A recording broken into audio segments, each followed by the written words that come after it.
चोर आवे तो ही कहता भगवान थारो भलो करे, और डाकू आवे तो ही कहता भगवान थारो भलो करे, और सेठ साहूकार आवे तो ही भगवान थारो भलो करे। भाई हम तो सबके आशीर्वाद दुआ यही करते हैं, पर माँ बाप ऐसा लौट में आपको आशीर्वाद देंगे, बेटा दूधो नाओ पूतो फलो।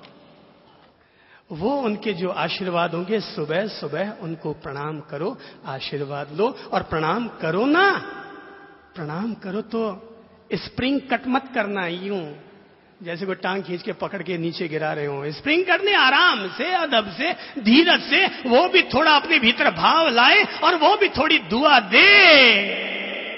तो कैसे प्रणाम करना, चलो दिखा देता हूं। इधर से आइए, दिलीप जी आप आइए, इनको प्रतीक बना लेता हूं, आप लोगों को सिखा देता हूं। चलो सब लोगों को अपने अपने घुटनों पर बैठो, सब लोग अपने अपने घुटनों पर बैठ जाओ। जो बाहर खड़े हैं वो भी बैठ जाओ ना, मम्मी पापा तो आपके भी हैं।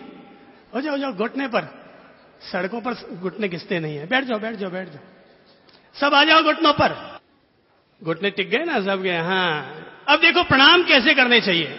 3 लोगों को हमेशा पंचांग प्रणाम करने चाहिए। 2 घुटने, 2 हाथ, 1 माथा। पहला है माँ बाप, दूसरा है गुरु, तीसरा है परमात्मा। 3 लोगों को हमेशा पंचांग प्रणाम करना चाहिए। बिना पंचांग प्रणाम किए उनको प्रणाम करना उनका अपमान करने के समान है, समझ लेना। माँ बाप, गुरु और परमात्मा, इन तीनों को बिना घुटना टेके, हाथ जोड़े, शीश नवाए उनको प्रणाम करना उनका अपमान करने के समान होता है। और उनकी आज्ञाओं का पालन न करना उनका वध करने के समान पापकारी होता है। दोनों घुटने टिका लिए ना, अब दोनों हाथ जोड़ो, आंखें बंद करो, अपने मम्मी पापा की छवि को अपने दिमाग में लो,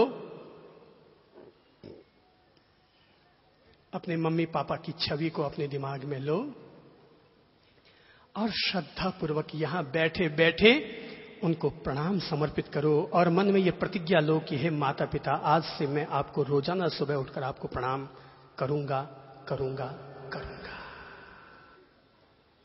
श्री मां शरणम, श्री मां शरणम, श्री मां शरणम। वापस पल्लाखी मारकर बैठ जाओ।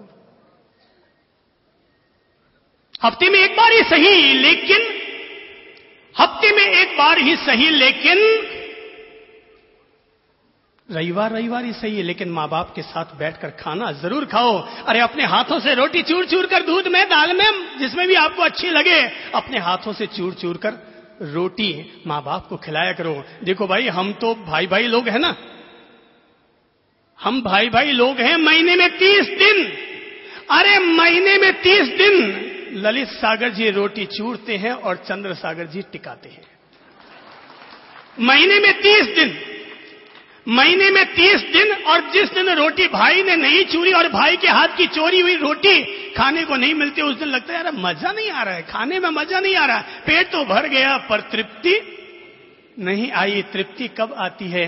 जब एक भाई रोटी चूरता है और दूसरा भाई उसका उपभोग करता है, आनंद लेता है। सप्ताह में एक बारी सही माँ बाप के साथ बैठकर उनकी थाली में खाना खाया करो और अपने हाथों से रोटी चूर करके अपने माँ बाप को अपने हाथों से कौर खिलाया करो। बेटे के हाथ से खाया हुआ कौर श्रीनाथ जी के प्रसाद से कहीं ज्यादा मूल्यवान होता है। बेटे के हाथ की चूरी हुई रोटी का कौर श्रीनाथ जी के प्रसाद से कहीं ज्यादा महत्वपूर्ण और आनंददायी होता है। हफ्ते में एक बार ही सही, लेकिन ये काम जरूर कर लिया करो। रोजाना सुबह मम्मी पापा अगर ज्यादा बूढ़े हो तो हाथ पकड़कर या स्कूटर में उनको मंदिर जी, तीर्थ मंदिर जी की धोक लगवा करके आ जाया करो। बेटा वो नहीं होता जो माँ बाप से पैदा होता है, बेटा वो होता है जो कि माँ बाप के मरने से पहले उनकी सदगति की व्यवस्था कर देता है। केवल कंधा मत देना मरने के बाद, इतना जरूर करना कि जब हमने जिंदगी में, हमने जब जन्म पाया तो पहली सांस जब हमने ली थी तो मां हमारे पास थी, जब उनकी अंतिम सांस निकले तो बेटा जरूर उनके पास हो। और रोजाना मंदिर ले जाया करो, इससे उनकी गति सदगति होगी, गति सुधरेगी। और साल में एक बार 25-31 दिसंबर शीतकाल के अवकाश होते हैं, दुकान की छुट्टी करो भाई। धंधा करने के लिए पैदा थोड़ी है, साल में एक बार 7 दिन के लिए टैक्सी बड़ी वाली एसी वाली, कचरा वचरे में मत डालना है। और अगर थोड़ी कंजूसाई हो तो दिसंबर में ले जाना, दिलेरी हो तो गर्मी की छुट्टियों में ले जाना, क्योंकि दिसंबर में एसी की जरूरत नहीं होती। तो साल में एक बार 7 दिन के लिए कभी राजस्थान के तीर्थ, कभी गुजरात के तीर्थ, कभी महाराष्ट्र के तीर्थ, कभी किसी और प्रदेश के तीर्थ, और उनको तीर्थ यात्रा करके श्रवण कुमार बनने का सौभाग्य जरूर लेना। इंदौर के बहुत बड़े डॉक्टर पिताजी गुजर गए और उनको कंधा देने के लिए बेटा अमेरिका से चल करके हिंदुस्तान आया। पिता का दाह संस्कार हुआ।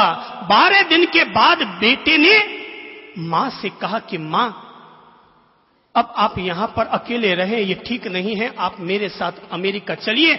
मां ने कहा, बेटा मैं अमेरिका नहीं चलने वाली, मेरा महाराज मंदिर सब यही है, मैं तो यहीं पर रहूंगी, इसलिए मैं अमेरिका नहीं चलने वाली। बेटे ने कहा, मां अब मैं आपको अकेले नहीं छोड़ूंगा। मां ने कहा, भाई तू छोड़ चाहे मत छोड़, मैं अमेरिका वहां नहीं चलने वाली, मेरा जी वहां नहीं लगता। एक बार जाके आ गई पर मेरा मन वहां नहीं लगता। बेटे ने 1 बार कहा, 2 बार कहा, 3 बार कहा, पर मां ने कह दिया, बेटा मेरा फैसला है, मैं यहीं पर रहूंगी। उस व्यक्ति ने 13वें दिन 12वें दिन मां को रिक्वेस्ट की और 13वें दिन उसने अमेरिका में अपने साले को फोन किया और कहा कि अमेरिका में चल रही मेरी सारी क्लिनिक और हॉस्पिटल बंद कर दिए जाए। अमेरिका में चल रही मेरी सारी क्लिनिक और हॉस्पिटल बंद कर दिया जाए। अब मैं अमेरिका नहीं आऊंगा, जो वहां से जो आवक होती है बेच बेचा करके वो तू इंडिया भेज दे। और वो व्यक्ति तब से लेकर आज तक इंडिया में रहता है। अगर वो व्यक्ति बॉम्बे में ऑपरेशन करने के लिए सप्ताह में 2 बार जाता भी था, सुबह जाता, शाम को लौट कर आता। दिन भर उसकी पत्नी मां की सेवा में रहती और रात में वो अपनी मां की सेवा में रहता। और पूरा इंदौर जानता है कि वो व्यक्ति सुबह सुबह जब उसकी मां को मंदिर जाना होता तो व्हील चेयर पर बैठा कर किसी नर्स या कंपाउंडर के हाथों से धक्के ले जाता हो, धक्के देता हुआ मंदिर नहीं ले जाता, बल्कि पूरा इंदौर जानता, इंदौर की सड़कें इसकी गवाह है कि वो इतना बड़ा डॉक्टर लेकिन अपनी मां को व्हील चेयर पर बैठा कर खुद अपने हाथों से रेंगता हुआ रोजाना मंदिर ले जाता और मंदिर से वापस लेकर के अपने घर पर आता। और जब तक मां वहां सेवा पूजा करती रहती तब तक वो मंदिर में या मंदिर के बाहर आराम से बैठा रहता। उस डॉक्टर का नाम है डॉक्टर प्रकाश बांगानी। उस डॉक्टर का नाम है डॉक्टर प्रकाश बांगानी। आज भी इंदौर का हर व्यक्ति उस व्यक्ति को जानता है। अगर आपको प्रेरणा लेनी है तो भाई उस व्यक्ति से प्रेरणा लीजिए, उस व्यक्ति से प्रेरणा लीजिए और प्रेरणा लेकर अपने जीवन में कुछ नसीहत, कुछ शिक्षाएं अपने जीवन के साथ जोड़िए कि कोई व्यक्ति इतना बड़ा होकर के भी, अरे भाई हम तो जब अपने मां बाप के लिए दीक्षा ले सकते हैं तो क्या आप अपने मां बाप के साथ नहीं रह सकते? क्या आपके जीते जी, आप जैसे कुलीन घर के बेटे के जीते जी, आप जैसी कुलीन घर के बहू के जीते जी, अगर आपके सास ससुर को, आपके मां बाप को अगर अपने अलग घर में जाकर के वहां रोटी बेल बेल कर अगर खाना पड़ता है तो क्या ये हमारे लिए चुल्लू भर पानी में डूब मरने के समान नहीं है? एक दादाजी आए और दादाजी ने आकर के कहा, ये देखिए साहब मेरा पोता, अरे बड़ा प्रतिभाशाली है, ये है वो है, बहुत अच्छा है, बहुत अच्छा है। मैंने कहा दादाजी ज्यादा मत बोलिए, जिस दिन आपका बेटा और बहू आपके घर में आकर रहना शुरू कर दे और एक बाप को अपने हाथों से फुल्का न बेलना पड़े, उस दिन आकर कहना कि मेरा बेटा बहुत अच्छा है और बहुत प्रतिभाशाली है। केवल मोटी बातें समाज में आकर मत ठोकिए। जिस दिन आप अपने बेटे को मेरे पास लाइए, इसीलिए मैं कहता रहा कि अगर हो सके तो अपने बच्चों को हमारे पास लाओ। अरे बुड्ढों को क्या सुधारें, आपके तो ऊपर जाने की टाइम है। असली बच्चों को सुधारो ताकि आपकी गति की सदगति हो सके, आपके अंतरात्मा में शांति और सुकून पहुंच सके, ताकि आपकी आत्मा को शांति और सुकून पहुंच सके। एक मां ने एक बेटे को जन्म दिया, एक मां ने एक बेटे को जन्म दिया। बेटा बढ़ता गया, पालन पोषण किया, जैसे तैसे मुश्किलों का सामना करते हुए उसने उसको बड़ा कर दिया। मां गांव में रहती थी, बेटा शहर में रहता था। एक दिन बेटे ने मां को फोन किया कि मां, आपकी बहू की पांव की हड्डी टूट गई है, मां शहर चली आओ, बहू के सेवा संभालनी है, हड्डी टूट गई। मां ने कहा ठीक है बेटा, आ जाती हूं। और मां चली आई। मां बेटे के कहने पर चली आई। अब मां बहू की पट्टी भी कर देती, चाय भी बना देती, खाना भी बना देती, बच्चों के स्कूल का टिफिन बना देती, बच्चों को नहला धुलाकर भेज देती। बहू को लगा यार ये तो बहुत बड़ा सस्ता सौदा है। अरे यार नौकरानी रखती तो 3,000 रुपए लेकर जाती और 2-4 घंटे काम करती। ये मां तो यार बड़ी जोरदार चीज है। ये सास बड़ी ठीक आ गई, हालांकि उसकी टांग ठीक हो गई तो भी जैसे ही मां सामने आती यूं वापस टेढ़ी चलनी शुरू हो जाती है। मां जैसे ही सामने आती है बहू फिर टेढ़ी चलनी शुरू हो जाती है। ऑफिस का टाइम होता, बहू निकल जाती है। सीढ़ियां उतरती तो यूं यूं करके उतरती, और जैसे ही सीढ़ियां पार हुई और वो भी पार हो जाती, और यूं करके दिन बीतते रहे। एक दिन देखा लड़के का बड़ा ऑफिसर वो आया उस लड़के से मिलने के लिए, बड़ा ऑफिसर। तो लड़के ने उनकी काफी खिदमत की, ये सोचकर कि भाई मेरा बड़ा ऑफिसर है, इनकी अगर खिदमत पूरी करूंगा, सेवा पूरी करूंगा तो मेरा प्रमोशन अच्छा होगा। सो जैसे ही वो ऑफिसर आया कि उसने मां को संकेत दिया कि जरा एक कप चाय अच्छी वाली बना के भिजवा दो। तो मां अंदर गई, इलायची गरम मसाले डाल डूल के अच्छी प्योर दूध की चाय बनाकर ले आई। और जैसे वो ऑफिसर ने चाय पी, उसने कहा वाह यार तेरी काम वाली बाई बड़ी जोरदार है, तेरी काम वाली बाई बड़ी जोरदार है यार, इतनी शानदार चाय बनाती है। मेरी तो इच्छा होती है मैं रोज आऊं और तेरे काम वाली बाई के हाथ से चाय जरूर पीऊं। उसने कहा सर आप बिल्कुल आया करें ना, इसमें संकोच की क्या बात है, रोज आया करें, रोज चाय पी जाया करें, मुझे खुशी होगी। बस आने का क्रम शुरू हो गया। रोज वो ऑफिस से घर जाने से पहले वहां आता, एक शानदार चाय पीता और चला जाता। दिन बीतते गए।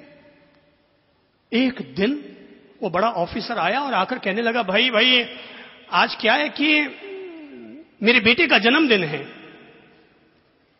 तो मेरी पत्नी ने कई लोगों को इनवाइट किया है, आज भोजन पर बुलाया है। मैंने सोचा कि इतने सारे लोगों को बुलाया है, इतने सारे लोग आएंगे तो अकेली मेरी पत्नी खाना बनाते बनाते थक जाएगी। सो मैंने सोचा कि तेरी काम वाली बाई को भी साथ ले जाता हूं।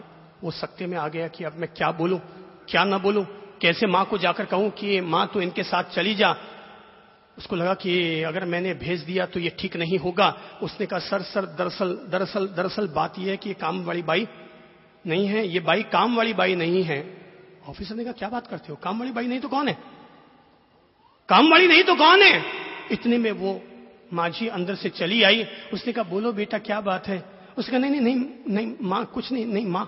उसने जैसे कहा मां तो बड़े ऑफिसर ने कहा ये तुम्हारी मां है। बोले हाँ सर ये मेरी मां है। उसने कहा ये तेरी मां है, ये तेरी मां है। ऑफिसर सामने चला आया, एक जोर का चांटा उसने उस लड़के के गाल पर टिकाया, एक जोर का चांटा अपने उस अधीनस्थ अधिकारी के गाल पर टिकाया और कहा कि आज तक मैं 50 बार ये कहता रहा कि तेरी काम वाली बाई, तेरी काम वाली बाई, और तेरे भीतर एक बार भी ये हिम्मत ना हो पाई कि तू कह सके कि ये काम वाली बाई नहीं बल्कि मेरी मां है, मेरी मां है। और तब उस बड़े अधिकारी ने उस मां जी के पास जाकर पांव में गिरते हुए क्षमा मांगी और कहा कि मां जी अगर आप एक एहसान कर सके तो एक एहसान जरूर करना। अरे जिंदगी में मां क्या होती है, अरे ये तेरा बेटा क्या जानेगा। मेरी मां बचपन में चल बसी, सो मुझे पता है कि जिंदगी में मां की क्या कीमत होती है। मैं जिंदगी भर मां के लिए मां को याद कर करके आंसू धुलकाता रहा। ऐ मां तू एक एहसान जरूर करना, अगले जन्म में इस नालायक बेटे को पैदा करने की बजाय मुझे अपनी कोख से पैदा कर।